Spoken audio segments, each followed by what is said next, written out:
It was so funny. I was trying to look up images of you last night online. There's nothing of you online, but there's some old Vimeo. Someone made a Vimeo of you auditioning for some role on Sons of Anarchy. The kid, he was in Prison Break. I don't remember, but I found it on there. But it's funny because you can hear you off screen doing the reading with him in the audition. And you're like, yeah, eat that pussy, fuck you, bitch. Like it's so funny. It's like, and you're fully committed, and like it's so funny because you're so cute and sweet, and eat that pussy, bitch. And it's hilarious. But that's the only thing of you online, just so you know, is that video is the only thing you can find of you. So anyway, 3, 2, 1. Welcome to What's Your Name Again? This is Kurt Caceres, your host. I have with me today Jason Charles Miller, whose intro music is here. He decided to come a special guest host with me. He's been talking about it for a while, and it worked out with his schedule because he's always so busy, and I'm excited to have him here. Have his what'd you say? Hey, his voice. Yeah, I'm glad we could do it today too, because I'm flying to Alaska. What are you gonna be doing in Alaska? Deadliest catch. Playing a No, that's my call. Is that what it is? Crab fishing? It's like a mini convention, and I'm playing a concert for the troops. Oh, wow. Hell yeah, that's awesome. Base. What base is it, do you know? Eelson, it's in Fairbanks. Nice. Eelson. Shout out to Eelson, Fairbanks. What up? Good. Hey guys and girls out there, that's freaking awesome. I probably pronounced it wrong, but I think it's Eelson. But the best thing is you brought your own headphones. Like, I did. My I hands brought my weren't good own enough. So Nope. He brought special ones that fit around his signature series hat, and then so they got that. And then the other voice everybody hears here is an ex-guest, an old guest of ours. He was our first episodes we had on the show. He's a longtime friend of mine and an amazing freaking actor and human being, Rey Gallegos. Hey, thanks for having me, Kurt. Welcome. Hello. And the main reason I wanted to bring him here today was because this, to me, is an exciting day. My guest on the show today is someone that, when I first created the show, literally was one of the first people that popped in my head. And it was like a dream guest that I would love to have, but I kind of thought, maybe one day. And lo and behold, pretty quickly after I thought of that, I actually ran into her in her office, and I just threw it out there. Just ran into her at her office. I said, "Hey, would you be interested in doing a podcast?" And she's like, "What? Me? I've never done one. I'm not sure." I said, "You'll have fun. It's a good time." Blah blah blah. And she smiled, and then she listened to some episodes, and she liked it. And we have here in the studio today Wendy O'Brien. Hey, now, thank you. Now, for those of you who aren't familiar with the name, you're probably not an actor, because all actors are. So if you're hearing this, you don't know the name, I'm going to tell you who she is. She's one of the premier casting directors in the industry of Hollywood, literally, for many different reasons.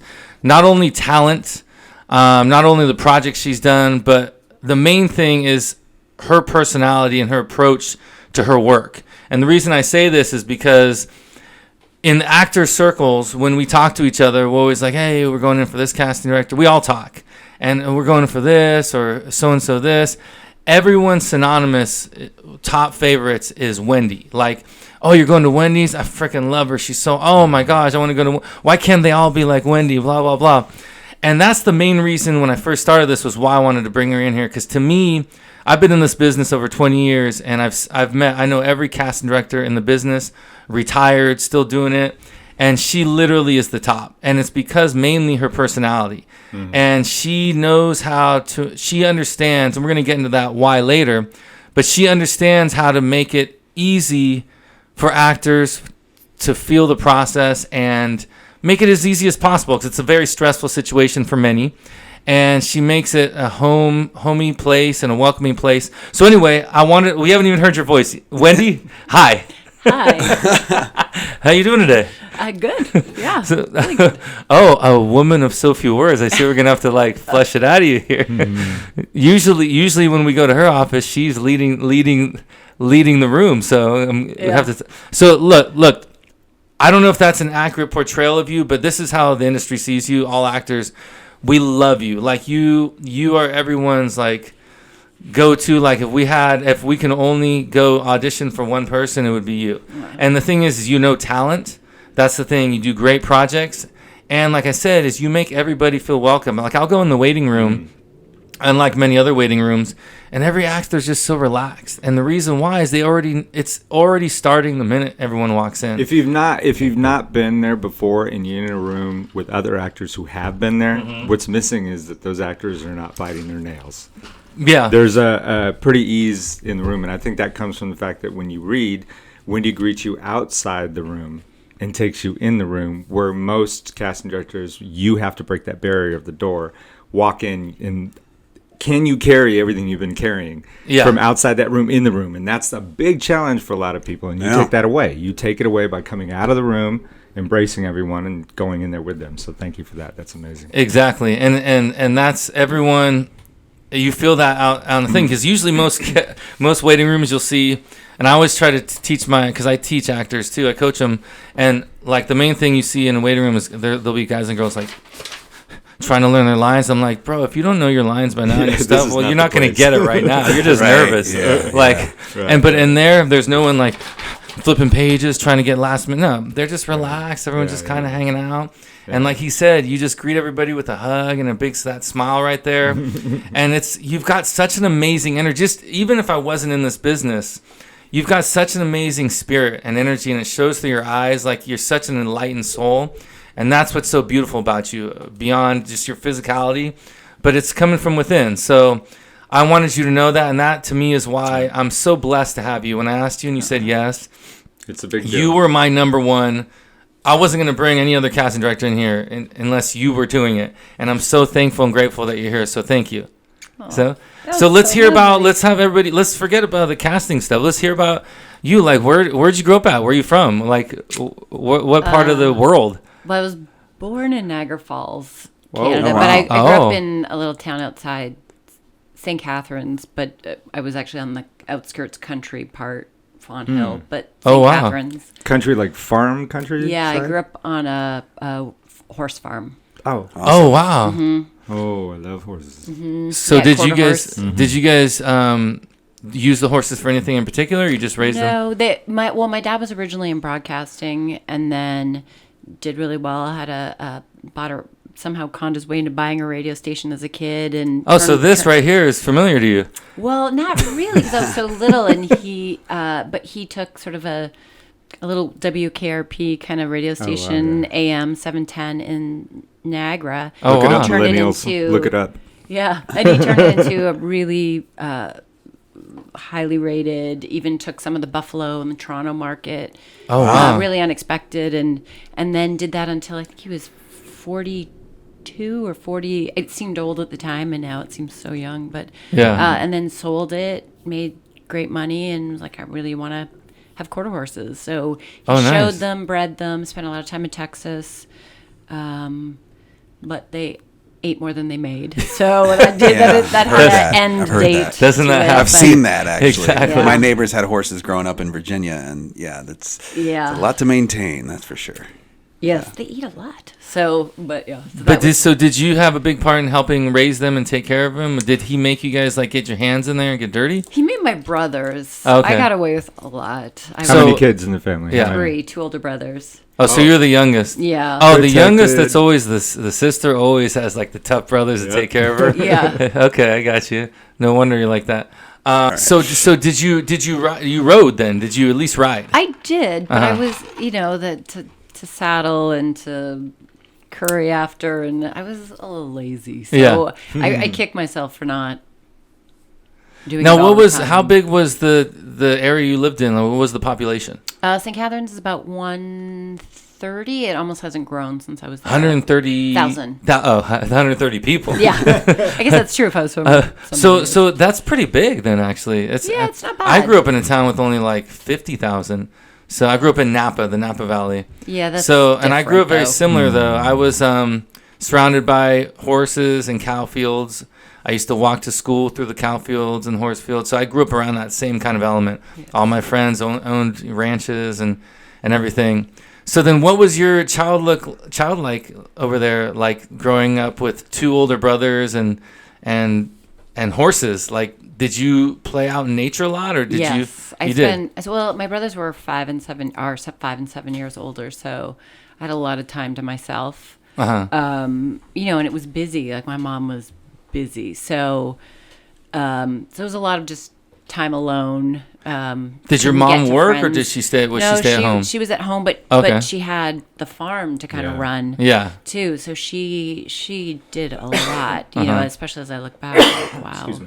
She did a lot. You didn't realize at the time. That's the thing. As a kid, you don't realize. You don't. Right. It just magically all runs smoothly, but. She did everything. And now you see as an adult how much work it takes to make life run smoothly. It really does. It really does. So did you guys have other things besides horses? And we didn't. I think for a little while we had 2 cows. Pete and Manure Bum were their names. And they went away on a truck, and I waved goodbye. And about 15 years later, I realized what that truck was. Yeah. But you guys didn't use them. They didn't milk the cows and do that whole thing. No. I don't know why we had them. Actually, I don't think. Well, you have a ranch, have some cows, some pigs, some chickens. A couple mean cheaper than a lawnmower. Miniature horses that we got rid of. Yeah. Oh, did you? Okay. Yeah, they were not the little ponies.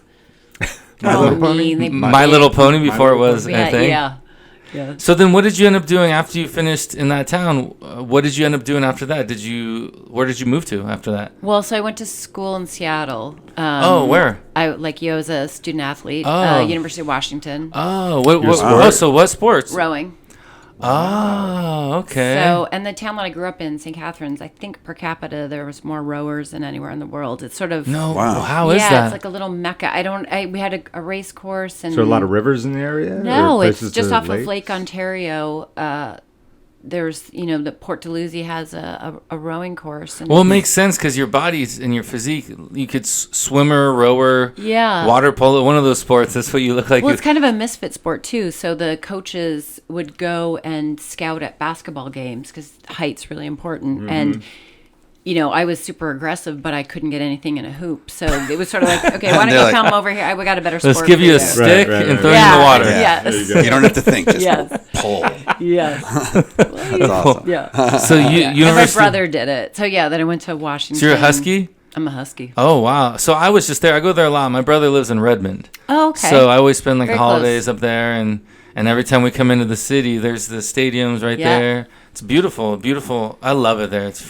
Did you enjoy it? Seattle's awesome. I did. It's a great city. I did love it, but you're out in the water. Yeah. Which was nice, but you're cold. Wet a lot. And it was probably a lot different, when you were there than it is now. It's changed a lot. Oh my gosh, downtown with Amazon and it's all techie. So different. Yeah. Silicon Valley too. No. Yeah. Yeah, exactly. Well, I remember my coxswain, her best friend was married or was dating this guy, and he had a warehouse, and she was trying to always get us to come. Can you just help pack books? He's starting this little business. Just come to the warehouse, pack books. What? Really?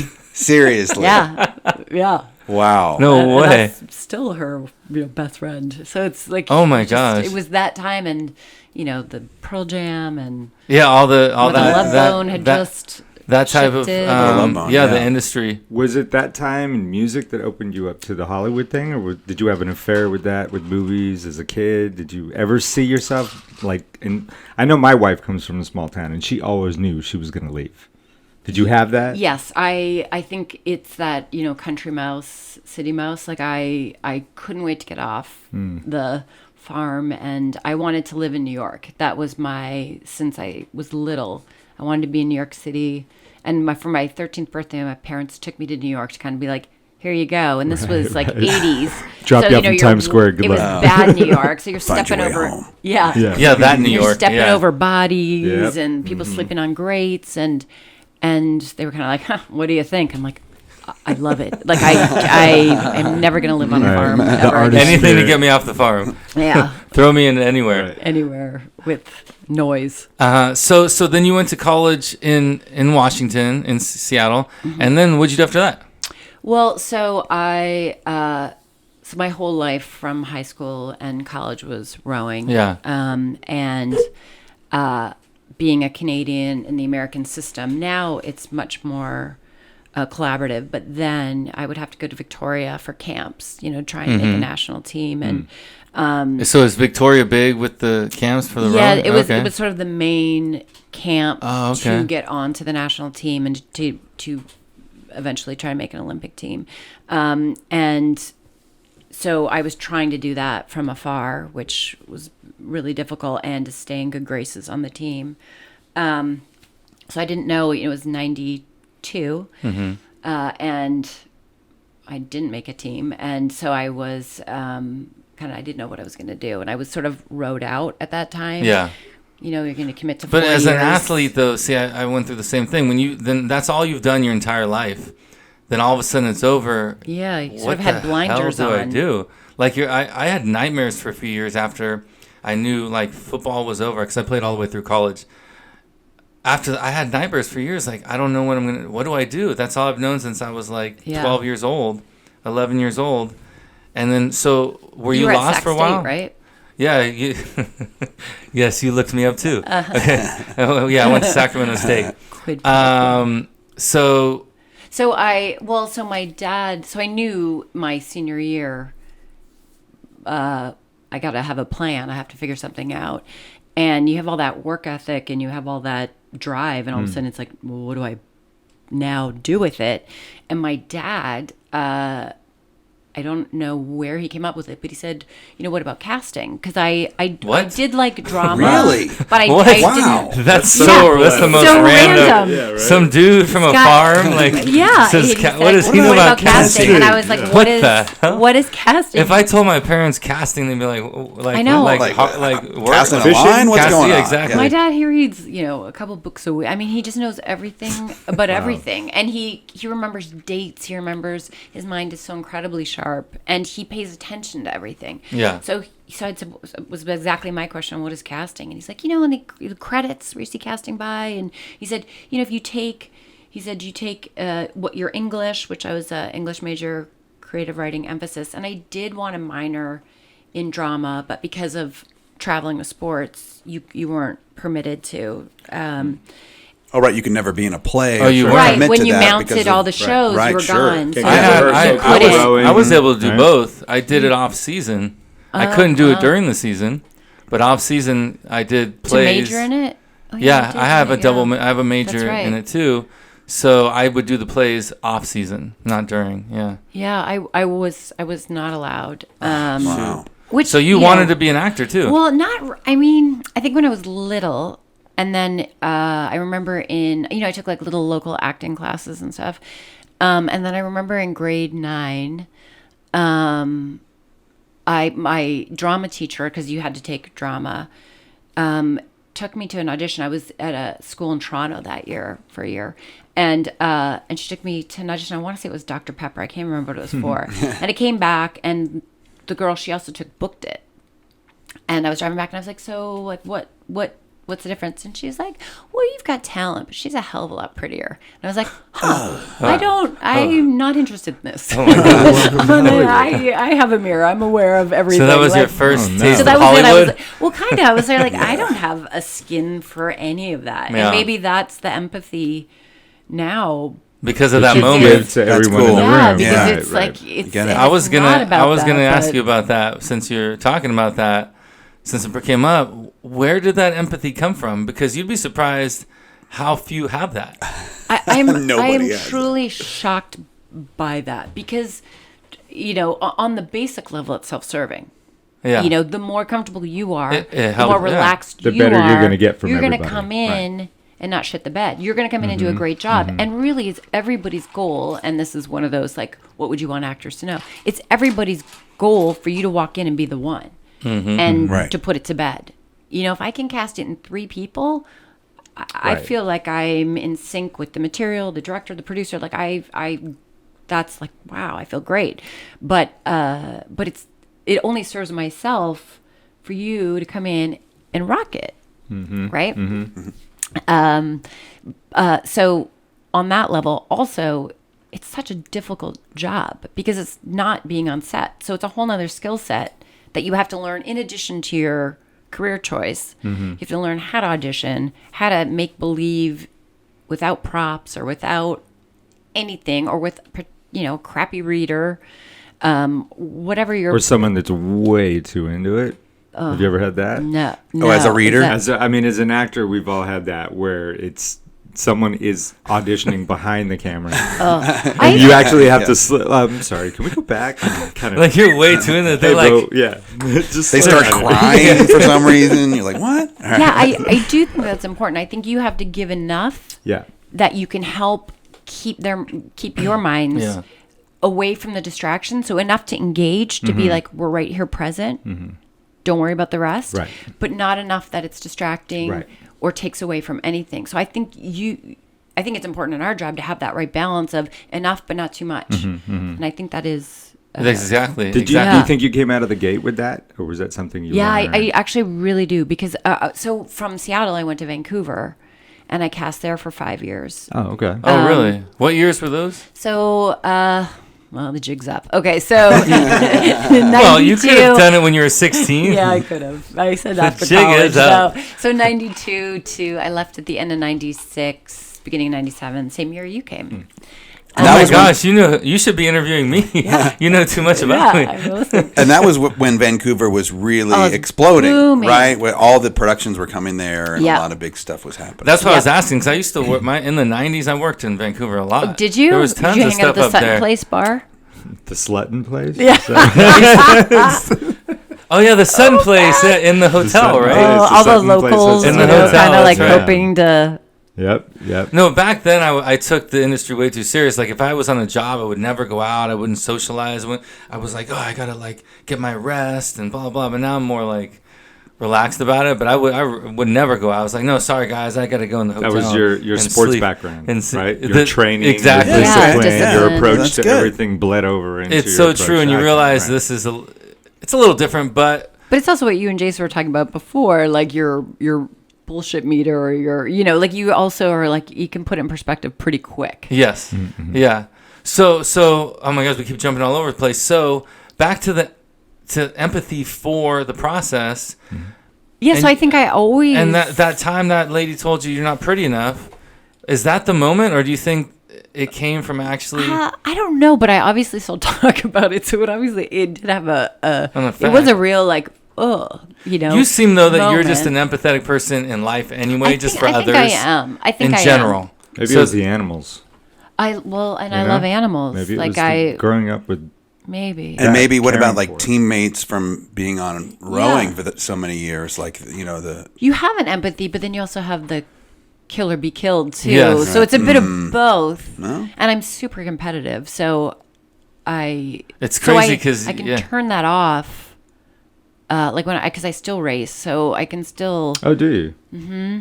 So I can. You belong to a league, a rowing league, or? Yes, I'm on it. I have a team. Oh, really? Where is that? Yeah. They have that down I row here. for Long Beach and for California Yacht Club in the marina. Oh, that's awesome. That's amazing. And Toronto, actually, I'm racing with Toronto.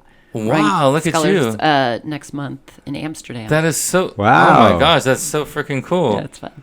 That's awesome. So you guys have like you still can compete and do that thing. We compete like nationals and pretty high level.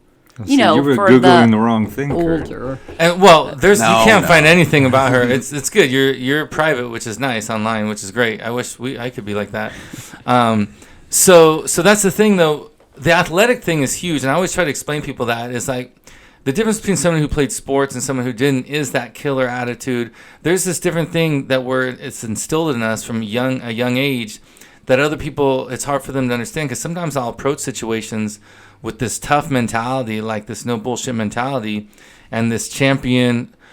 As an athlete, you're not taught to lose. Right. It's impossible. Even if you're the underdog, correct me if I'm wrong, you've never in your life are like, well, the odds are against me, I'm gonna lose. No, you're like, all right, well, I'm gonna do what it takes. I'm here. I'm in the game. I'm gonna win. Right. And that's the thing is, as an athlete, you're never taught to lose. It's always I'm gonna beat this, no matter if it's David and Goliath. Right. And it's a certain attitude, the way we hit things, because sometimes people are like, yo, you got to relax a little bit or chill out. You're a little too.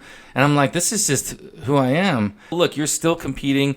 And you said that you're competitive still. I mean, because I wouldn't see that in you if I didn't know that you were an athlete. You don't seem like that. You've never driven with me. Oh,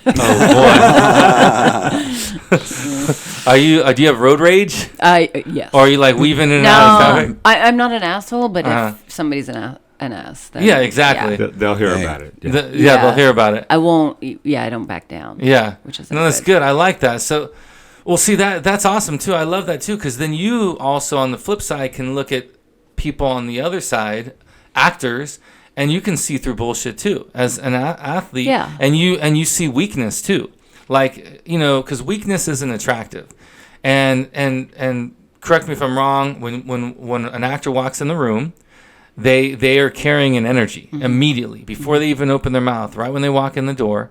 And that's why you always greet them out front, and it helps diffuse some of that thing. And so you are empathetic to the actor's process. And so you've always kind of done that. And there's a lot of information I get when I go out. Interesting. Especially, now that I guess in some ways it's more competitive in that there are actors that didn't audition a lot that are now auditioning and aren't comfortable with the process or in their own head just about being in the waiting room, and are they being judged? They're probably not, but how much is spinning around in their own brain. But when I hug people, which I love hugging, period, but when I do, there's so much I learn. And you can tell somebody's tense. Some people are just shaking, and you, before they've even walked in, and so then I don't let go for a little bit until I feel it drop. That's and amazing. Then we'll go in. But there's so much information from that moment that I know what I need to do to protect them in the room. Right. And I freaking love that. You're like a sage, like a healer. Like you honestly are giving them energy, or even taking some of their energy to help them help themselves. Yeah, just to take that edge off, so then you can do what you're there to do. Yeah. And get all the other stuff away. I mean, and some rooms, I don't know, lucky or not lucky, but we don't have often producers or director in the room anymore. Everybody's on location. Most of it's tape going out to... Although every show we do shoots in LA. We have every unicorn. Like, I don't think we do a show that doesn't shoot here, which is crazy. And those of you listening, because I hadn't said anything, so she's known for things like Sons of Anarchy, Mayans. She's doing Always Sunny in Philadelphia. If you look at her I'd be here all day if I had to list what she's done, doing, gonna do. It's crazy. It's like badoom, badoom, badoom. It's just a hit list of projects. Boom, boom, boom. She's constantly working. When do you say, okay, I can't take any more right this second. I have too much. How do you know that? If you have is there a point where you can have too much on your plate? Yes, for sure. It's hard to predict because it's like you guys, you don't know when the next job's coming. Or like Sunny's a perfect example. Sometimes it's a year in between. Sometimes it's longer. Sometimes it's shorter. And I think for our shows that keep going, I don't know whose job it is to tell you when you're coming back, but they kind of forget. So all of a sudden you'll get the call and you're like, so we're starting in 2.5 weeks. You're like, what now? Totally off a different time of year and well, I'm not going to not do it, but I also, I didn't know. Yeah. So you suck it up and you just, there'll be a little crunchy for a couple weeks until the other project ends but definitely it can just be not as easy or just as relaxed. And how many people do you have helping you in the office at any given time? It fluctuates. Sometimes sometimes it's been 2 of us. Sometimes there's 6 of us. Yeah. Just sort of depends on the project, or some projects don't pay for an assistant, some do. Oh, wow. Now, how does that work for pay for a project? Like with actors, we have quotes, obviously. Yeah. Do you guys have the same for projects? Or do you negotiate each job? We do, although we don't have quotes anymore. But but we do. And you try and get a little slice more each time. But it's hard. I mean, it's everybody's, trying to keep it the same. Keep it lean. Well, that's right. Yeah. Well, that's as you know, that happens to us too. Like exactly. I was saying, I have to do 3 or 4 jobs for one. Back in the day, I had to do 1. You know, right? It's and like they're shorter. Yeah. So all of a sudden that project ends. It's not 20, 6 episodes or 22 episodes. Right. Nothing is anymore. No, so you have to be forecasting and jumping ahead and trying to find the next job, just like you guys, because they don't last as long. Right. So I did a show for the Schaefer Brothers last year called Bruise Brothers. They did an episode every 3 days. Oh wow! They shot the season in like a week. 4 weeks, I think. Holy crap! Yeah, that's every episode 3 days. So yeah, it's definitely different. Netflix is throwing There's no a fat wrench on into the that. game. That Yeah, there's no is- fat on that. So you know that some of the jobs you do, you're just doing for that check, and that's where Yeah. it's gonna stop. Yeah. And you know that. So No, like I know a lot of actors. Like if we get offered something or we're interested in something, I know with me I have to feel it. Like I'll turn something down. Even an audition, if I don't like the character, I'm like, I'm not going to go do it. It's just I have to if feel. it makes you feel yucky right away, I'm sure you go Yeah. through that when you read a script. If they want Wendy to do it because it's Wendy O'Brien. Hi, look at the wall when you walk in, right? You read the script. If you read it and it's turning you off, yeah. that could definitely put you Well, in if a you position. can't sell it, because you do have to believe in, and sometimes some of the roles they want names, and so you have to try and convince the agents why it's a great project, and you have to believe in it if you're going to convince them. Yeah, you have Sure. to. You So have how to. often do you think you turn things down because you're just not feeling it? You're not liking the material. Not that often. Not like that often. I feel really lucky. Most I think I don't. It's not like I get thousands of Yeah. offers. It's just I think I have. It's the like-minded people. We Yeah. find each other somehow. And Is it the same as like actors when they know what your lane is? Maybe They kind of come. although They go. I- Wendy's really known for these. We love her vibe on these shows, and we want to go that route. I or? guess, but I hope that I don't. I've worked very hard to not have a lane. Sure. Which we do. That's what. Yeah. That's our biggest. But I That's always another try and type of do job, a yeah. drama and a comedy at the same time. You seem like you've had a nice or- diverse thing. I mean, Sons of Anarchy, Mayans over here. Yep. And then some of these 68 whiskeys. And, American Vandal. Yeah, which way is, on the other side Yep. and everything in between. So Did I say a drunk history back there somewhere? Yeah, I I did saw do that. a season of history. How do you get I on was that just show? such a I just was a fan. Derek This Waters is so great. funny. So yeah, so funny. you great try. show. You have to try to like not get put in a box as well Yeah. as we do. We have to make great choices so we're not put in that box. That's right.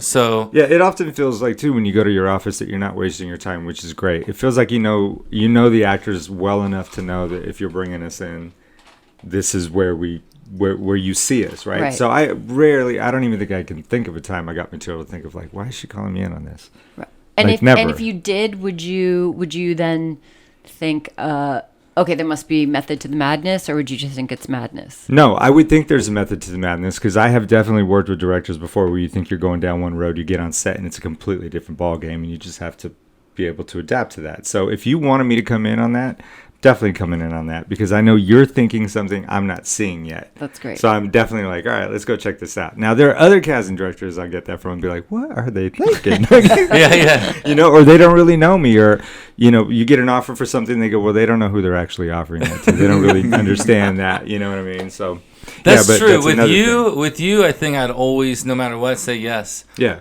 No matter what. I don't care nice. what it would be. Just first of all, just to go see you, and second of all, just like, all right, well, she's got some in her head. Let's see what she's thinking. It's always good stuff. That- Let me ask you something about this new self-tape thing. It's interesting. No. Yeah. Yeah. It is very interesting. I'm glad you're doing that 'cause we're gonna get there. Yeah, You did yeah. it. I really wanted to touch base on it. I feel like there's oftentimes, and Jason, as a musician, you could say that you get a vibe with people when you play with them, right? Sure. So Well, if you- but it's interesting because I'm going to jump off on this because Okay. after you go, because primarily being a voice actor, something new has been happening with with video games and with so much motion capture. They're having us put ourselves on tape more and more and more on video for a voice acting job. Really? So we'll talk about that. You go first. Obviously, I brought it up, I but- can almost see the voice acting. I can lean in that direction more because you're actually listening to the person. But I think when you get in a room as an actor, I can tell you that there have been times I've booked a job before I said a word. I walked in a room and vibed with somebody and gotten off on a conversation with them, and they've looked at me and said, I want to be around that guy and work. You can do that when you Yeah. when you walk into a room and you have an idea and they let you throw that idea on the wall, and they come back with no judgment and say, love it, let's try this. Now they have an idea. How does an actor accomplish any of those things on a self-tape? It's well, no, I agree. Assuming all the pieces that you're walking into are positive and helpful, right? In the read, you mean? I guess in the read and putting yourself on tape with them, you're assuming one, that casting's doing their job, or that you're not psyched out by walking into that room, that they have information, and what if the director and producer aren't there? What if You're there. right? Or an associate's there, which I think makes a difference in at least turning a director into the notes a little more. Like, what did the director think? What did the writer think? Some of it, and my concern is actors we talk about it, the self-tape thing feels like it doesn't reflect the set, because on set you're not allowed to just do what you want. You can't just pull it out of your back pocket and go for it. So it's a weird dynamic to get used to, and I'm just one of those social butterflies that likes the room anyway, so I prefer it. But I think everyone prefers it, because there's nothing like that.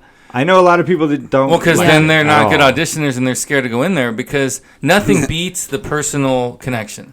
The only good thing about we agree on self-taping that. is you have your own time and space, and you can redo it and redo it and redo it as many times as you want until you But get that's it right. not what a real audition's like either. It's not. No, but I think for people, either they either, which I've heard this from actors, but it's either a casting director they don't want to interact with, or they just need to have the control of doing it until they feel like they got it, and sometimes they only get to do it once, or and if the director's not there or the producer's not there, I think that's the justification partially too. Okay. But I also have heard from a lot of actors that there's casting directors now that are only doing self-tapes. Yes. Because Do you it's make much more people- convenient. Right. Or they're lazy. They don't want to have sessions, right? Do you ever have people do self-tapes really? that Once in much, a or- while, like if we're stuck, if there's a new role and, And you can't because find it. it's Your because overlapping the job, turnover's so fast Yeah. of, you get new pages, we'll have people do it at home if it makes sense. Yeah. If it's something that they can do easily at home, only if it's a time crunch and we're like, you can either drive in today at 5:00 on Olympic or tape it from home. But we always give the option. Yeah. Just get it. We need Right, it today. If it's one of those scenarios. Well, that's how much the business changed. You just said, because there's such fast turnover. Now we're doing self-tapes. I want to go back to the day when we did generals. Do you remember? I still do generals. You do? Yeah. You're one of a kind. Like, I do try to tell generals. people, the younger actors, what a general is, and they're like, "What the hell is that?" I know what that is. Like, you mean the insurance? Right. All right. Do you don't know what a general is? Oh yeah. Of Oh yeah, course. okay. No, they did. I've had them. Yeah. So, like, for those of you listening, what a general is, back in the day when it didn't move as fast and there wasn't as many actors, not as much competition, wasn't as many of us, things moved slower. You could actually have your team call Wendy and say, "Hey, I want you to sit down and meet Kurt." Yeah. I'd go over to her office. It would just be on the afternoon. She'd come sit me down in her office, and we just hang and talk like this. And she'd get to know me for me, not some audition I'm bringing in or that situation. And that's what all casting directors used to do to get to know actors, get to know who they were as a person. But now there's no time. I'm so shocked that you actually do that. That's great to hear. I had the honor of having Phoebe Waller-Bridges in for a general before, when she was here, like when Fleabag was just coming out. Really? And Oh, I'm you like, did? Wow. this woman's special. She's going to do okay. Oh, did you really? Yeah. Oh, But that, she was, I'm- she's amazing. oh, that's my favorite show that's come out. And Oh, Fleabag, isn't that yeah. great? right? amazing. Did you watch it? Have you? Oh, yeah, yeah. I've seen every episode. There's nothing like that. It's just been So good. Oh my gosh. So good. That's But I just- love like a lot of the Brits or the Aussies when they come to town. Yeah. That's why I keep beer in the fridge, because then they sort of relax. As soon as you pour them a beer, they're like, yeah. Is that how you met Jade? Ja- yeah, Jade. Well, no, she came in specifically because of the Italian part, but So I had yeah. a guest on last week who she cast in 68 Whiskey, which is one of her shows. And she's Australian, but because she grew up in Italy, was born in France because it was right across the border, but then raised in Byron Australia. Bay. So she considers herself Australian, but she speaks fluent Italian. I can't even pronounce her last name. Can you? I won't. No, I won't. exactly. So anyway, respect. so she loves you. But is that how you met her? Yeah, I met Yeah. her in the room and like 10 minutes later, I was like, if I could come back as another woman, it would be Jamie. She's just so perfect. Yeah, and she's beautiful awesome. And, so cool. Yeah, it's funny because you saw the outside. I have all these drinks and things. First thing she says, whiskey. Australians, that's what we do. Yeah. That's what we do right away. And she took a glass. I was like, oh, this is gonna be a good time. This is fun. So you still do generals, but that was the thing is now everything, and now it's the opposite. Now we can't even go in a lot of times for a session. We have to send in a tape. I don't understand that. Yeah. I don't understand it. Is it because they're lazy? Is it because things are moving too fast? There's so many outlets. There's so many projects. There's so much to do. Yeah, it's probably all of the above. You know what I mean? Because what were we saying? There's like 500 plus television shows in production right now? No, I don't think in production, but I think technically that are airing. Yeah. Yeah. So. Well, sometimes I think even it's like if you have an agent that just keeps busting cast director's balls, can you see my client? They're like, fine, just have them send a tape. Fine, have them send a tape. Right. They're not going to look at it. But I will say on the flip of that, we get a lot of unsolicited tapes that weren't even pitched. So I also have a theory that there's a lot of agents or managers that getting pressure from their clients, like, why am I not? And I think that my theory is that they're giving faux appointments too and saying, just tape for this. Kind of like, I got you the audition, but you self-tape. Right. So they're busy, but because they're coming send in, it's like, you didn't even call me and ask me for that person to come in, and I'm just getting tons of these self-tapes. And there's no way you can look at those. You can't look at unsolicited. We do. I mean, we try to. Yeah. Oh, wow. You try to see all the tapes regardless? Yeah, we put them in a folder, and we try and get through them every day, but like in a pilot. But then once in a while I'll call and say, what's happening here? You're just giving the material to everybody? Yeah. And do you not think that we know, like, it's very specific what we're doing? And they're like, I just know how busy you guys are, and it's easier than calling. Wow. So that's happening too. So it's that's sad. Yeah. And you're being nice about it, but I'm sure a lot of offices are like, fuck them. I'm not. Right. Now you've screwed the client's gotten screwed. Well, my first knee jerk is like, it's insulting. And then exactly. I'm like, you know what? It's hard. So if you could have it your way with the self-tape and you could narrow it down to a number, what do you think you'd be looking for? I know it's specific to the role and the people that you're looking at. What do you mean number of... Like if you were going to say, I want to see for a self-tape specific audition, would you see 30 people? Would you see 50 people? Or would you just specifically point out the people that you wanted to see? I would just see everybody I think is right. Sometimes it's more, sometimes it's less. But I'd rather see more than less. Do you have a number? Do you think you see? I don't know. It's never the same. It's never the same. Right. Sometimes I've only seen 2 people for a role, and I'm like, these are the 2. And then sometimes, if producers just don't know what they're looking for, sometimes it's been 400. Wow. 500. Really? Wow. See, but that's not on you. That's because they can't decide. That's what I believe. Are you just like pulling your hair well, you'll out? ask. It's like, what aren't you finding? I don't know. I'll know it when I see it. Did you? What's the last show you dealt with that on? Do you think? It was a pilot. You don't have to say a name. Yeah, you can just, but it was, and it was a newer, exactly. somebody newer to She's this keen. side. She's like, I got to be careful what I say. Ray tried to put me in a corner. Yeah, no, but it happened, but it was also that person learning the process and also coming to, like, sometimes you need to see tons of options to learn what you like. And that's okay too. It's just a lot of effort by a lot of people to do that. But now that you've been doing it long enough, you pretty much can cover any type of role, right? Now enough actors. I mean, I want to say yes, but it's amazing when you'll get a new role and it's something you've actually not tried to do before, or just a different type of person, or like I'm surprised. I keep getting surprised by roles that I haven't experienced before. Yeah. So there's always an interesting challenge, which is Speaking cool. of challenge, what was one of the most interesting challenges as far as a project, the genre of a project that you had to do? Well, I will say American Vandal. Even though I've done that genre or that age, the way of which they went about it was really fresh and interesting, and we wanted the realer and the rawer and almost the worst actor. Yeah. The better, but they were all great actors. But how do you find people that just get out of their head and can just be, and the way that they went about it, like we always had everybody improv. They had to do the lines, but then we would riff after each audition. And to the creator's credit, they watched everything.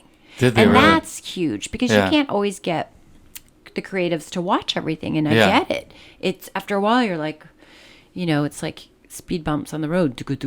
So they watch everything, like over and over and over, and every nuance, and they were just committed to all of it. Yeah. So I have something. How many times? So how often do you get confused for Laura Dern?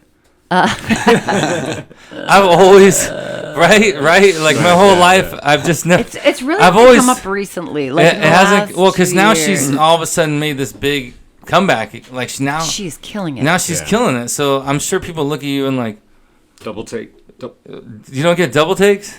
I mean, come on, you like. I've always, since the first day I met you, I'm like, oh, it's Laura Dern. Yeah, right? It's more that's common. Just recently. Oh, really? I've always thought that since day one. Always a long time ago. Well, because I'm a big fan. I'm a Ben Harper. Like, he's one of my. Oh, right. Ben Harper. I love Ben Harper. And they used to be married, so I always was like a fan of their whole freaking getup. So I was a fan of Laura Dern. And I always thought that about you. But I was. Yeah, now she's freaking killing it right now. So we forgot to get real quick then. So I want to really quick go back so everybody can hear. How did you actually end up, after your dad said get into casting, how did you become, how are you sitting here today? Well, like this crazy, like you're sitting here today because of kind of your dad. 100% because of my dad. There you go. 100%. So I took that information and went into my English advisor, and I was like, casting director? I think I want to can I do an internship? And she's like, yeah, you can do an internship. And she had moved to Seattle. She got burnt out. She was at Columbia and NBC as an exec, and she just got burnt out. Moved to Seattle and ended up in the English department. And so she was my advisor, and she's like, here's a book. Remember those like 411? Yeah. That had everybody's information. Yeah. Oh my gosh. Yeah. I didn't even have the internet, right? So the white pages. No, there was. So it's like thunk. That and the Thomas guy. That's how you got around. Oh yeah. That we've done a full episode about the Thomas guy. Like kids these days have no clue. Did you get Thomas to come in? Oh, that would be awesome. Yeah. But so there's like 4 casting directors, and so I met with them, and it's free. It's a paid internship, like not paid, but I didn't get paid, but I got credit and didn't take an experience. Mm-hmm. And so I really liked Patty Callis, and she said yes, and I went on with her, and she was doing Northern Exposure at the time. Oh wow! So I was just hanging around, figuring that out in Seattle, and I really liked it, and then I was engaged at the time, and and I moved to Vancouver, back to Canada, and then figured out who I thought seemed like the premier, which was Lynn Caro. And I waited and babysat for her and did everything I could until she had an opening, because I was like, I want to learn from her. Oh, so yeah, you knew. And she had incredible empathy with actors, and she had been an actor. And what was she working on that drew you to her? Well, she at the time was doing some spelling shows in the Heights, and the Round Table. My buddy Zach Throne was on the Heights. Oh yeah, yeah, he was the drummer. The band. they were a little short-lived, but and then she got the X-Files. And so I started as the assistant, and then the associate, and then, as you were saying, Vancouver was just booming. So if you were like a second AD, you became a first AD. I mean, you just graduated. So then I went out on my own and did some Canadian shows, and that hit Highlander, the series. Oh yeah. That went for just a little while. There can be only one. I didn't realize all that was up there. Wow. Yeah, it was a lot the of 90s exploded. 21 Jump Street, and the Commish. Yeah. Oh my gosh. Yeah. Mm-hmm. So then you dabbled up there. So I did that. So I was in Vancouver for 5 years, and then I was pretty soggy. 9 years in the Northwest. Yeah, that's the one thing about up there is The it's gray, rough. gray sky. It's getting less and less gray. It is actually, it's changing. Global warming. You're so true. Yeah. Yep, global warming. It's actually getting much sunnier than it used to be. It's nicer up there now. It doesn't have so much of the clouds and the rain and. No. So then I had an opportunity to move to LA, and I was like. And what was that opportunity? Well, this is my ex. He qualified. He was in oil recycling. He qualified for an executive green card. So his company said, "Do you want to move to LA?" We were married, and he said, "Do you want? We could move to LA." And I was like, "Oh God, please! Like, let's go. Get me out of here. Let's go." And it was the show. It was like everything. It was so hard in Vancouver because you're casting. Toronto has a lot of Indigenous projects where you're casting Canadians from the top to the bottom. In Vancouver, you were casting Cup 1, Cup 2. It was very, very, very hard as a talented actor in Vancouver to get a big guest star. Yeah. They would bring in everybody from LA. Yeah. You know, and then you look like X-Files example. I mean, you had Jack Black and Giovanni Ribisi in an episode. It's like, well, yeah, can you top that? No. Yeah. But there were so many wonderful actors who they would come in and audition for the paperwork, but they never had a hope of getting it, and it was heartbreaking because they had so much talent, they put so much work into it, and it was sort of a fool's errand, you know, for the most part. And I know it's getting better and it's changing, and but I thought I want to do the big roles. I want to do everything. And that it all starts here. Yeah. So then I moved. So you moved to LA, and I was doing a Canadian film, and John Papsadera was doing the LA casting, and they were bringing him up to Vancouver, and so he was just so much fun and a hoot, and then when I moved, I asked him, you know, can I learn from you? And he had just gone out on his own, and then he started getting big studio movies. It was all, and so it was really cool to watch his career take off. Yeah. And you were there at that time. And so I just got to, you know, be his sidekick and work on a lot of projects. And, you know, speaking of empathy for actors, I mean, he's a huge champion of actors. And, you know, and I feel like everybody that I've ever worked for, from Patty to Lynn to John, it happened to be a like mind. Had that same sensibility. All of them. Yeah. And I don't know if that's what drew me there or if that's a huge part of it. It makes sense because innately you already like that. And then if you're around that and that's what you see, then obviously that's where you become who you are. And then you eventually went out on your own. I did, in 2006. And so for everybody listening, if anyone's dad says, hey, get into casting. Get into casting. You should get into casting. The best way, which I usually see, because, man, it's crazy. I see assistants from the 90s and early 2000s who now are casting directors. Mm-hmm. So that's the best way, pretty much it's the only way, really. Yeah. I mean, there is a school back east that has an actual casting program now. Wow. And, you know, the, like, NBC has they have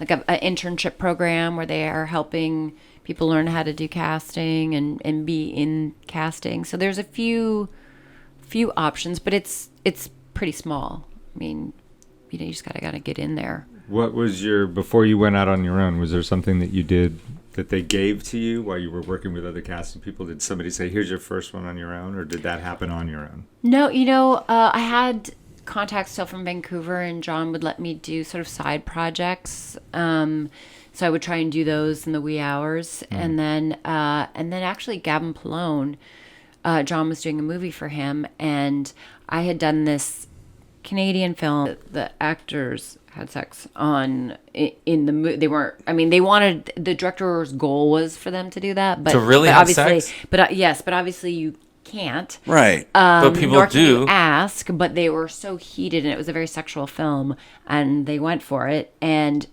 I guess that got back to somehow Gavin got wind of it, and he's like, so I want to do a show, and I heard, you know, you can get actors to have sex. Like, my gosh. It wasn't that he wanted a porno, but they wanted it to be so intimate that it felt so real and so intimate, and it was Tell Me You Love Me. And it was 3 different couples in 3 different stages of life. And they wanted it to be honest and real and, all on the table. And so he's like, can that happen? I was like, well, not legally, no. That would be called porn. And, again, I was like, okay, that's what I thought. I thought that, but I had to ask because I heard that you had worked on this. And so somehow he's like, okay, well, why don't you do this? And it was for HBO, and that for me was massive. Yeah. And then the pilot went, and I got to do the series. And so that sort of really did... get you out. Start, yeah. Wow. And then in your own office, Yeah. what was your first job? Your first casting job? Dang it. I feel like there was a couple like smaller, not great things that I did, or low budget. But then I think a pilot for ABC was really my first. Now, what made you realize you woke up one day and you felt confident? Now I can be on my own. I can do it. I did not feel that. Oh, you just jumped. That's the athlete in you. I Let's just freaking jumped. do it. I'm gonna Like, freaking kick some ass. Yeah, it was just. And then you just have you always been in this office, or did you start somewhere else? I had a manager friend saved me and just said, I have a very wealthy friend who is moving his offices to Las Vegas, and he's paid for it for the next 6 months, and it's in Beverly Hills. Oh, well, that worked out nice. And he's got extra room, and I asked him, and he said, you can have it Whoa. for free for 6 months while you get it together. See, that's the universe. That's it's supposed to be. The universe All in this Lena is supposed to Rockland. be, Yep. right. And Lena Rockland? Yep. Oh, that's my old manager. Yep. It was her that was her old office? No, it was her. She knew the businessman who was moving his business, and he had paid for it, and he didn't want it to just them to make money. Okay. Or I don't know.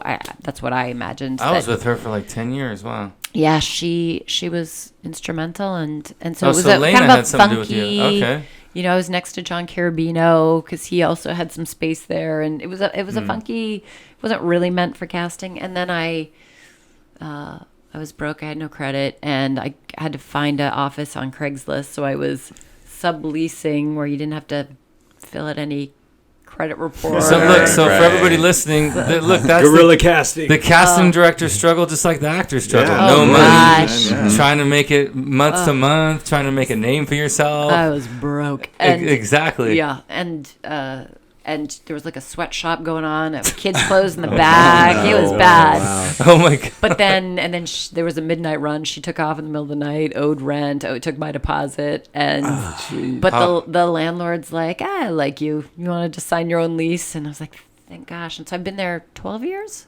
I guess. Wow. See, the sweatshop's still there? The sweatshop's gone, No, actually. yeah, exactly. Yeah, she moved out so. in the middle of the night. But see, you're a good person, so all these good things come to you. Right. Maybe. So I have a question. So if again, a lot of people like to hear things like this because they learn. If you're casting for a role and like let's say 20 men or women are coming for the same part, what is something that you can say that is going to make one stand out from all the rest? And it could be, is it the way they walk in the room? Is it totally making a totally different choice than the safe choice from everybody else? Is it just the way they look? I mean, what is one thing that an actor can do to really make themselves stand out? If you're, if you guys are seeing 20 people come in, there's a point where you're like, all right, same beats. Same. Everybody's same. different. Yeah. They're just playing it safe. Same clothes. Yeah. Same.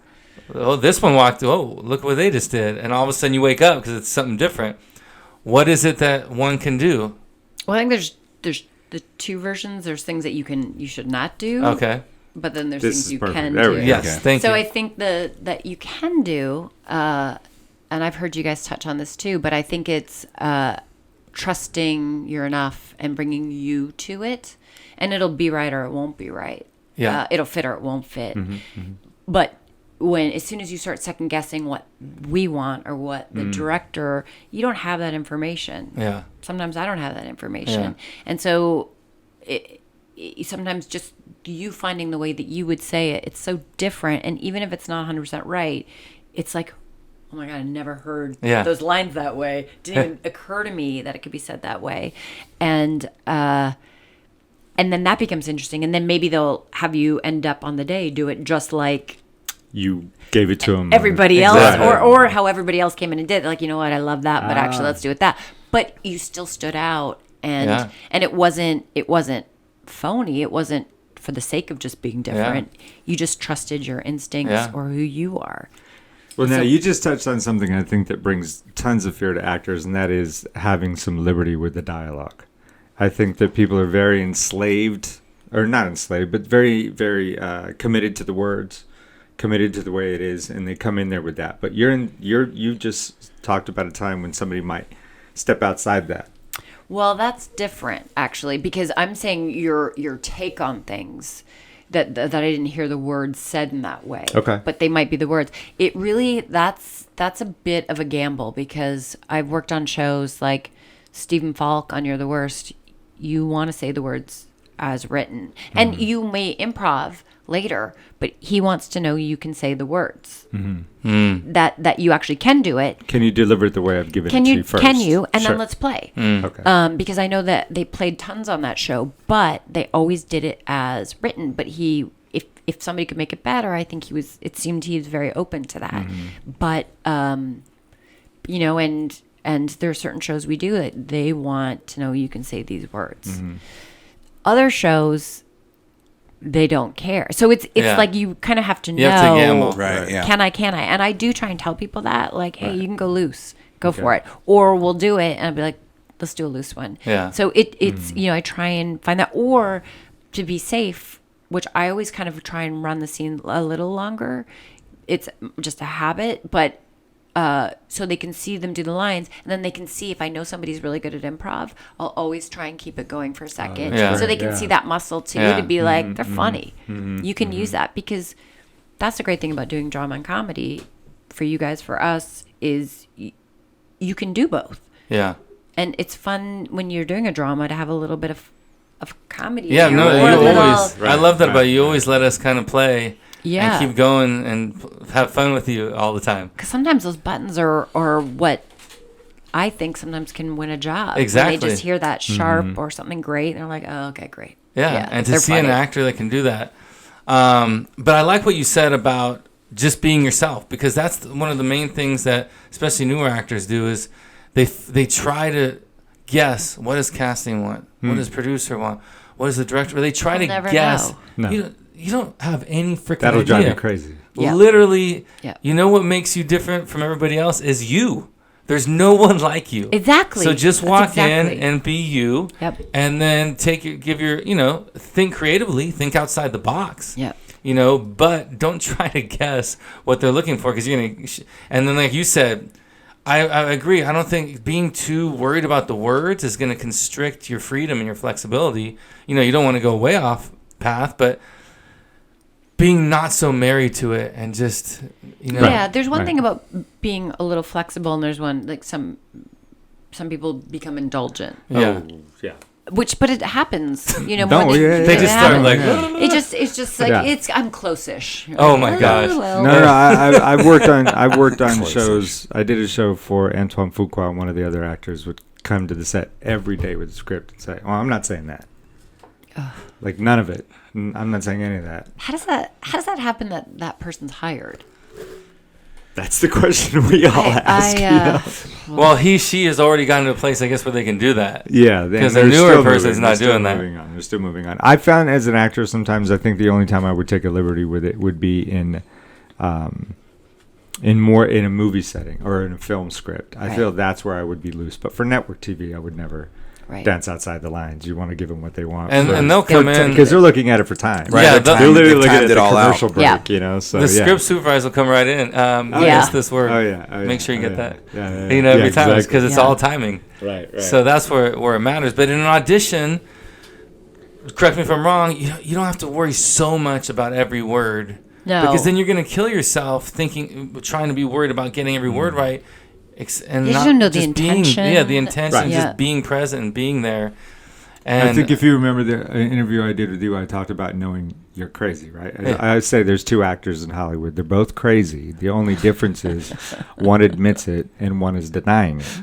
The one that admits it can come in the room and Which get are you? loose. Oh, I admit it. You know Okay. me. Yeah, you know that. The one denying maybe is still trying to work around themselves, and they're in their head. They're in their head for the words. And I would say, know yourself, man. Know yourself, accept yourself, be cool with who you are, and then let that out in the room. So I think that goes back to it. Yeah. And then on the flip side of the thing, you were saying, what's the one thing they shouldn't Well, I think it because there's lots, but what's like one main thing? There's plenty. But there, there's the coming in to the too needy, or gosh. the too, or not being confident. Even though sometimes you can come in and not be confident. Yeah. Like I've told somebody they're great, and they're like, I suck. I hate myself. You're like, well, you might very well just get this. Like you Right. you That's still when you did the booked it. job. I've told people many times. Sometimes I'm like, Of course. I walk out like I suck, and they're like, got it. Yeah. So you never know. You but, don't know. Yeah. But that or trying too hard to be like somebody, or not reading a room. Yes. Like Ray saying, I booked a job just walking in the first 10 seconds, but you can also, I've seen people have the job, be the one, and then the camera Lose it. stops and they won't get out, and they're like, Eeh. oh no, this is crazy. We're not where I can't. Oh, we're not. no, we're not yeah. this. No. Yeah, and you're just watching. You just stop talking. This stop goes talking, back to what stop you said talking. earlier about auditioning itself as a craft. It has nothing to do with acting. Sure. Auditioning is its own skill set. Yep. As much as building a house or like rowing. It's like auditioning is a skill set. And all these elements that you're talking about is that walk in the room and get it, or after the audition's over, losing it because you're like trying to have a conversation. Hey, do you want me to do it again? Hey, how you doing? What can I do for you? Blah, blah, blah. Get the hell out of there. Yeah, You or did not it. listening. Yeah. Listening is so important in the scene, as you guys Oh. know, but also listening after the scene. Yeah. Where the director's trying to give you no, I got it, yeah. You know what, I was thinking this, I'm going to try it like this. I got it, I got it. And you're like, You just okay. did that. You just did what you wanted. Now maybe do what he's the the we note want he's to throwing hear at the you. note. Sure. So they can just see, because sometimes the notes don't even make sense, but I've had directors say, I just give a different note that's just different for the sake of being different, just to see the what they can adjustment. do. Listen. Just But to if see they're the like, no, I adjustment. got it, you're like, I'm not sure I want to work with this person on set. They don't. With that, exactly. They don't. That right there. Yeah. I liked you until that moment. Yep. Until you started talking. Until I realized it will only be worse once you're hired. Exactly. yes. Exactly. It won't be better. You will never leave Video Village. Yes. You can tell. Yes. Now, do you ever have time to get creative with actors? Like, well, I mean, you said when you bring them in for pre-reads or like without producers and stuff in there, how much time do you actually take with them to actually ever work with them? Guys, come on.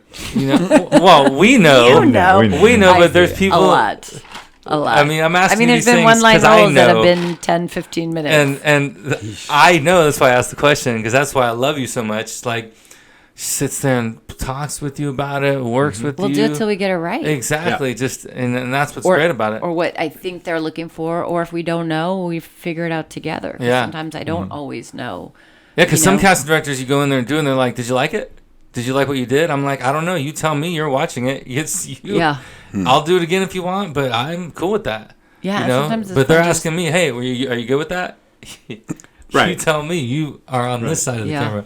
So that's the thing. So you take time and work with them, and it again, all this benefits. What people don't understand, this is something that I forgot to touch on. Many actors, especially newer ones, always think casting directors are the enemy, or they get so nervous going to casting because they think, oh my gosh, they're judging me. But the thing is, they don't get, no, they're on your team. They want you to be good. That whole saying, they want you to solve. They want you to be the solution. That whole saying they always talk about. It's true. They're bringing you in to solve their problem because they also have pressure. Correct? They've been hired by producers or some studio or some team to deliver the correct talent. Yeah. So they're on your side. They're not working against you. They want you to be good. They are doing everything in their power because if you do good and you're the one, you just made them look good for their future. You just made their job that much easier. So you guys can't forget that when you're going to casting.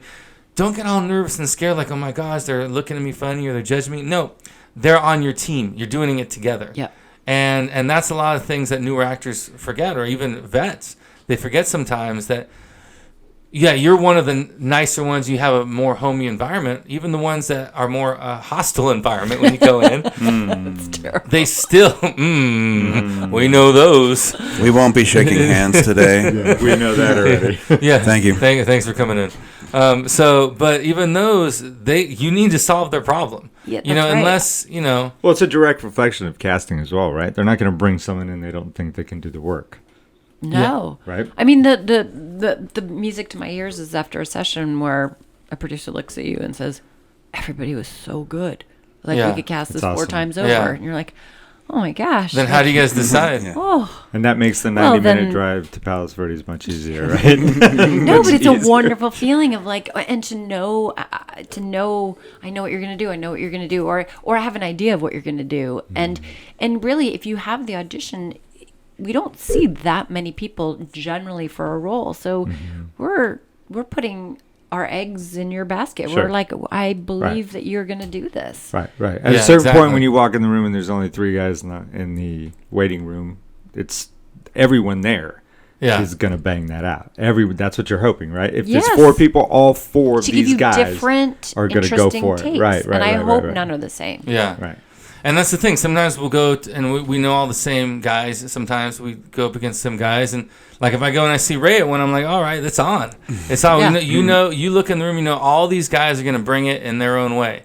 Or sometimes I go and I'm like, I've never seen any of these guys in my life. You ever had that? Where did these guys just come off the boat? I've never even seen these guys before. Like, that's the thing. So many more actors now than there used to be. Is that true? Is there so many more than there used to be, let's say 10, 20 years? It seems like there's so many more. I think, well, there's so many more. I feel like there's always been a lot of actors that come here. I think there's more opportunity now. I get it. Okay. And I think more people of different backgrounds have more opportunity and aren't afraid of trying it. Yeah. You know, it's like everybody, we're starting to see every type of person on the screen now. Yeah. So maybe the little grade 9er would be like, yeah, but I look like Laura Dern. Maybe I could, you know, maybe it wouldn't be so bad. Like, who knows? But you didn't see you back then. Yeah. And I think we're seeing ourselves, and it's not as daunting to try either. Yeah. And on the other side of that diversity is cut into other actors' work. It has. Yep. Right. And so you've seen the decline of that Ask as well. any right? 40-year-old white guy in LA who Right. comes in, Yeah. I got nothing, no auditions. Yeah. But yeah. it's good. I mean, Yeah. not good for that they're not getting work, but good that we're being represented on screen Absolutely. more accurately. I wouldn't say Yeah. accurately yet at all, but No, I it's would far say from. more accurately. But have you seen it? It's starting to go in that direction. Massively. Yeah, massively. Massively. And I feel like there was a lot of great writers and producers who wanted, you know, it was very conscious about trying to make things more diverse or more female, but it wasn't received either. And so the networks have really had a big So shift. the networks, okay. You know, because I think, and also I would hear a lot, well, the audience won't get it. You know, like a mixed family, or we have to explain it. No, you don't. Yeah. And we're seeing such smart TV where Yeah. we're being shown the example of, don't explain it. It's actually more interesting if you don't explain it. Let them come to you and figure it out. Right. Absolutely. And so we're seeing those stories being told, and it's working, and it's like, okay, America isn't that dumb. Like, we can figure you're it seeing out. ethnicity, you're seeing biracial relationships, you're Yep. seeing gay relationships, you're seeing transgender, you're seeing everything now, and no one's like, oh my gosh, I don't get it, because everyone sees that in society now. It's Yeah, we part of our figure it culture, out. and people are accepting of it. Oh yeah, okay, that's what it is. Yeah. You know, so We've lost the spoon feeding, which I think is now I have a fantastic for question. storytelling. Now, I have a question, because I get a lot of times from this who aren't actors is, I don't know if you ever hear this. Do you think that CGI will ever make actors irrelevant? I don't think so. I don't Hey, think James you will- Dean's coming back. Is that crazy? I Right. don't think you'll ever get the nuances. Now, I have my reasons why. I want to know, because look, you see more actors in a year than anybody. Like I can't even only imagine the amount of actors just coming in. So you know what it's the difference between a good actor and not. And you know where it comes from. It comes from within, and it comes through here, through the eyes, correct? Mm-hmm. So my argument always is, how can a computer or CGI ever... you've seen some amazing... did you guys see Ready Player One? You know, the Spielberg one? That was half CGI. Yeah, they do good with emotion, and they get really down to the grit, but the one thing that you can never, copy is the soul. Mm-hmm. The whole saying, the eyes are the window of the soul. Mm-hmm. Now, do you agree with that? That's the one reason why our jobs are always going to be safe. I 100% do. Is because there's no way. I really don't. I can't imagine it. And you're on this side of the camera all the time watching. There's the actor can never be replaced by a computer. No. And by the way, it's got to be faster to just shoot it. Yeah. Than to don't you think all those technical... Right. And at the end of the day, the audience knows that that's a manipulation, right? Exactly. And when you're watching a real person, you don't know when it's coming. And it's never going to be unpredictable. That's going to be that one director's point of view throughout the whole film, but you're not going to have any of that spontaneity or some of the best performances that have ever existed have been not on the page. Yeah. So if you're trying to duplicate the page, you take out any wild card on the in the moment, the taxi and I'm walking. Well, nobody has that exact wouldn't thing. happen. Hey, I'm walking here. That couldn't have happened if it was all manipulated. Right. Thank you. Or you get an actor in there and 2 takes in, they go, wait a minute. Nah, I got it. Let's go. And what about this? Right. It's collaborative. Oh, I know. Thank you. Right. And that's what you guys do. And how many times are you so into a scene and you organically just are making choices and looks and all these things, and you're like, wow, I like what I just did. I didn't plan that. You can't do that with a computer. No. There's no way. All these little things, all these little reactions. I just don't see it. And how you improv. Can never get. Oh my gosh! How are you gonna get 2 CGIs to improv with each other? No. All this. There's no. But it's an argument that I hear all the time. Oh yeah, one day actors aren't gonna be needed. They're just gonna have CGI the hell out of them. No, but what they're forgetting is that the machines are gonna rise up and kill all of humanity before we all get replaced. So we've got nothing to worry about. It's not gonna matter. It's not gonna matter anyway. So, what is your favorite show in recent months? Do you being a casting director? This is something that people might wonder. Do you even watch TV? I do. Yeah. Yes. I mean, it is part of my job. It's part of your job. See, and you always discover that one great guest actor that you're like, who is that? You've never seen him before. Yeah, and it's somebody obscure from New York or so. And you'll look him up and. Oh yeah, that's awesome. My little pile of I gotta find that. Who's that person? Yeah. And it's nice to see your colleagues' work too. Yeah. Because sometimes you do I see the same people? Am I try and shake it up. I try and pre-read in every session where I try and bring in somebody I don't know. But is it enough? And so you watch other people's work too. Yeah, exactly. So yeah. And now, do you put actors in certain boxes, or do you just think, oh, good actor, or do you actually put them in certain files for certain types? I hope not. I mean, I don't even my lists don't have comedy drama. I think it's just good is good. Yeah. Do I think everybody can do anything? No. Yeah. Mm-hmm. I mean, that's Daniel Day-Lewis. Exactly. Yeah, exactly. But I think most people have a pretty decent range, so as long as they're within the range. The good actors. Yeah. Yeah. Now, so your favorite show in recent months though is Fleabag, or? Oh gosh, I loved it so much. Yeah. That is an awesome show. There's so much content. How the hell do we keep up with it? You can't. It's so hard to keep up with it. It's watch impossible. one episode of everything if you can. But then you get hooked on a good one. Well. So then you're like, all right, I got to binge this thing for the whole weekend. What are you got this one done. Yeah, Watchmen was the most recent one that really just got me. And then when I heard that there might not be season 2, I know. I'm like, no, come on. Then again, sometimes you might argue that season 1 of almost any show is always the best season. Yeah, exactly. So maybe just leave it there. Right. That's true. Which is what I loved about Fleabag ending after the second season, because you just wanted more. Rarely do you get that, right? True. By the end of a series, you're kind of like, what's going on? Right. Yeah. I think it's only 6 episodes a season. 6 a season, yeah. Well, that's true. It might have didn't even want to do season 2. Really? If I can't come up with a good reason, a good story. Oh, really? There was a good gap between 1 and 2, wasn't there? She couldn't. I mean, in my conversation, she just couldn't. She couldn't figure out where it went. Where it was going to go. Because it was a one-woman show, and it had a finite sort of story, and so but obviously she figured that out. Yeah, more shows than not always push that second, third season, and then it loses its quality. So I wanted to ask you a few final questions just so people can get to know. What's one statement that would describe your last decade? Just a statement that would describe how you feel about the last decade since we're just starting a new one. Oof. That's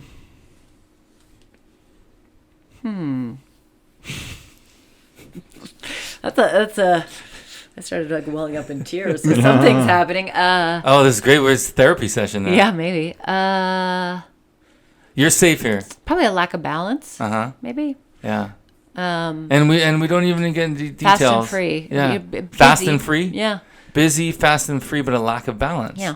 So that sounds tough to be fast and free, but lack of balance could be kind of chaotic, no? A little bit, yeah, trying not to be chaotic. Trying not to be. So Energy being fast and spent on not free, being but chaotic. trying to find that balance again. So if that is the case, how is it? What do you do for yourself that we don't ever see that?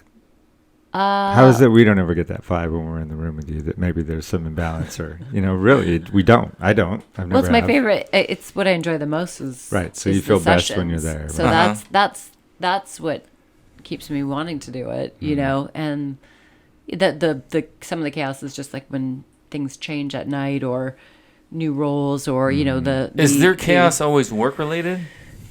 I think that maybe chaos is too strong of a word, but I think it's trying to. I don't want to let anything go. I don't want to let being a mom go. I don't want to let being a wife go. I don't want to let being an athlete go. I don't want to let my career go.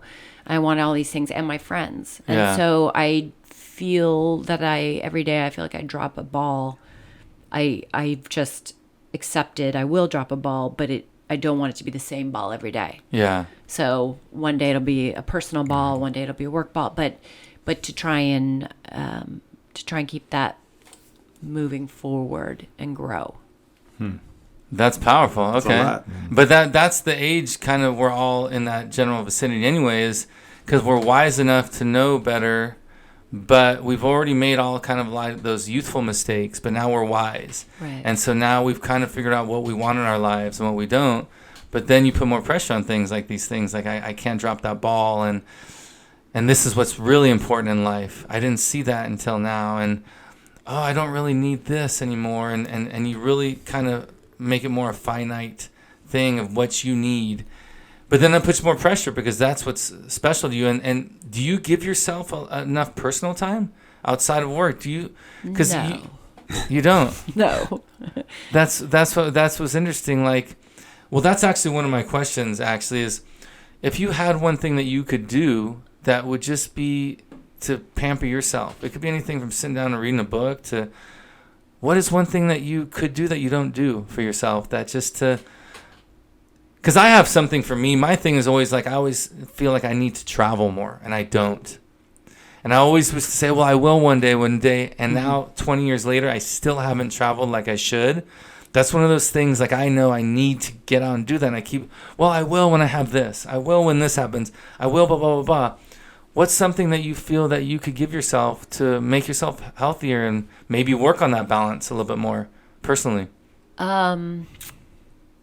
This is taking a turn. Well, I would say I'd love to be in a movie theater by myself. Yeah. Without people talking, to actually just lose myself in a movie without any interruptions. Do you ever go to the movies by yourself? I would if I Just went don't to get the it. movies. Yeah. Oh, you don't. Yeah. I just don't. Yeah. Yeah. So you're rowing, or you're just relaxed, chilling Yeah, out well, at I'm usually home. at the office till 8, Yeah. at least 8. What's the last movie you saw in the theater? It would have been a cartoon of some sort, I'm sure. But you know, we got a bunch of screeners, so this year's been great because I've I've Watch only them all. been right. seeing a lot of them. I've only seen cartoons as well. The other thing is, so this is something that I was like asking, what are 3 things that if I saw you at the grocery store, I would find in your grocery cart? Now, you guys are going to pay attention to this from now on because watch when you stand next to people at the grocery store. You guys are going to be doing it. You can learn everything about somebody by what's in their grocery cart, like everything about them. What are 3 things I would find in your grocery cart? Probably oat milk. Oat milk? Okay. Oat milk Oat for milk. coffee. Yeah. That would be 1. Bananas. There you go. So I'd be like, this girl's healthy, all right? Yep. Yeah, and number 3, depends, sweet or savory. Maybe chips. Even though Okay. I'm trying not to eat chips. But Yeah. There you go. Yeah. And so what are your top 3 bands of all time? Any type of music? Oh, Pearl Jam, The Clash, And boom. She didn't even hesitate. Yeah. Something tells me you rode to all of that. Well, on the machine, but on the water, you have to. Because Talk you're to going each other. backwards, so you have to always be like, I don't want to run into So that's my next question. But Wait, she what's didn't the say third the- one? Yeah. I know. What is my third? Godhead. It better be. Jason Charles Miller. Yes, that was the disappointment. We didn't hear the theme at the beginning. Well, you'll hear it when in the No, but I episode. didn't get to start it today. You need to go listen to his stuff. His stuff's amazing. All his solo stuff. Well, Godhead too, but this guy is ridiculously talented. You're gonna be a fan. Go listen to it on Amazon or whatever. Awesome. You guys, when you go hear all the songs. But so, what's the third one? So did you say the Clash or the Cure? The Clash. Oh, okay. I love the Cure, but the Clash, Pearl Jam.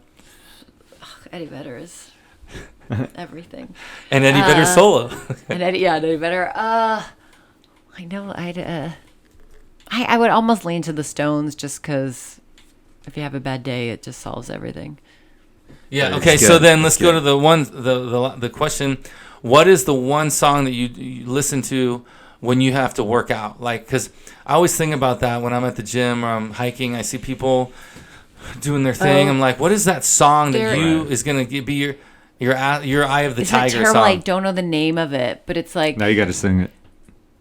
To tell me, get on your motherfucking knees. Oh yeah, I know that song.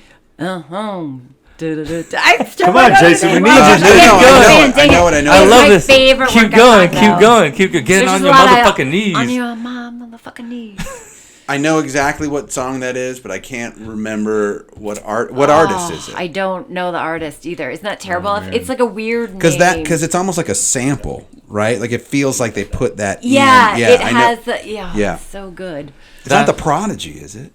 No, but it comes up on the same playlist with like Prodigy. And So that's your ass-kicking song. So then, what would be your one song that describes Wendy O'Brien, like your life's anthem, like your journey in life? Eddie Vedder. Well, Pearl Jam's "Just Breathe." Yeah. Oh, okay. I love that song. When I'm dead, that'll be. I've already told my husband, just play that at a bar. We're done. It'll be cheap. Now, did you like all those other like Seattle bands too, like the Soundgardens and Nirvanas and stuff, or was it just Pearl Jam? I did. Well, I did.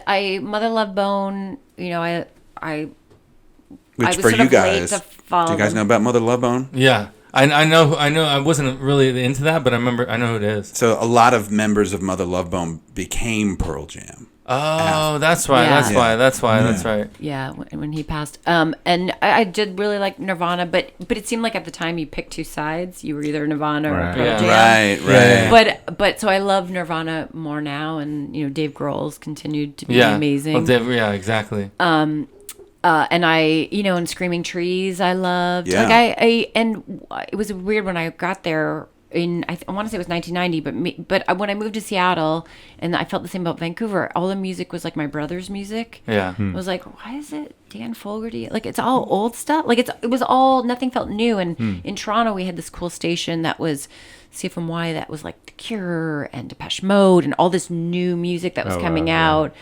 And so I came from that like mod scene, and then I went to Seattle. I was like, we went back in time, to the music. And then all of a sudden, one day I was in my car and I was flipping the radio, and there was 107.7, The End, and it was the end of the dial. And it was right when Sub Pop came out. And so here's a station that played, wasn't called grunge yet, but grunge. And there was all of a sudden these bands that you'd never heard of playing this music you'd never heard of.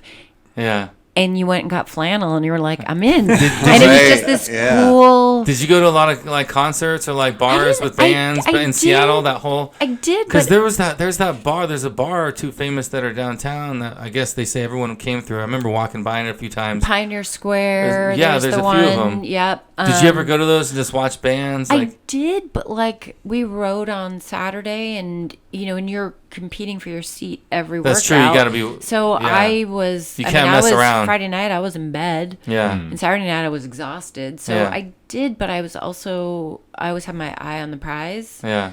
I didn't let up a lot. Yeah. So have you seen Pearl Jam live? I have. Yeah. Hey. Yeah. Me too. Yes. And I saw the Temple of the Dog reunion tour. Oh, did you? Which I was sad. I love Eddie that. You wasn't said I there, could but see you like headbanging your hair flying all over. So you've seen Chris Cornell then? I have seen Chris Cornell, and then I went to his tribute concert. Oh, nice. Wow. Yeah. So, and then finally, I don't know, do you get a chance to read much, or did you ever read back in the day? Like, I used to be an avid reader. Okay, good. So what is the one book that you would carry in your back pocket for your whole life that just always you would need there? Love in the Time of Cholera. There you go. And that's it. Now, I'm going to do one final thing. I'm going to tell you guys, I'm going to start with you. Just start making a noise. I'm not going to tell you what this is. Make a noise. Just pick a noise and keep repeating it in the microphone. Either ah or ooh or ah. Just pick a noise and just keep repeating it. Keep going. You do one.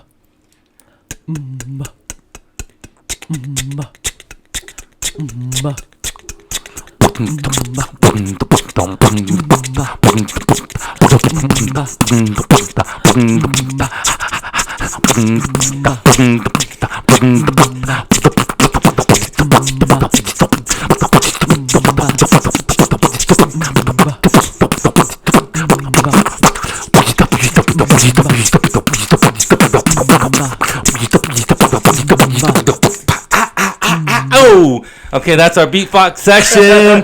Thanks for partaking in that. That's something that I've been trying to, like, with people that are down that are going to play. That's a new beatbox session that we're doing here on What's Your Name Again. I had Ray Gallegos, Jason Charles Miller here, and that's the outro music with Jason.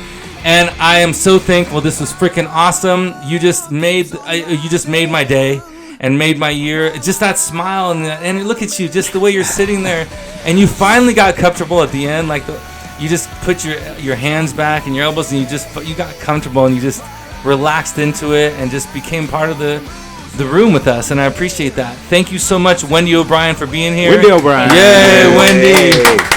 Again, this is Kurt Caceres on What's Your Name Again, the podcast, and we are out. Good night.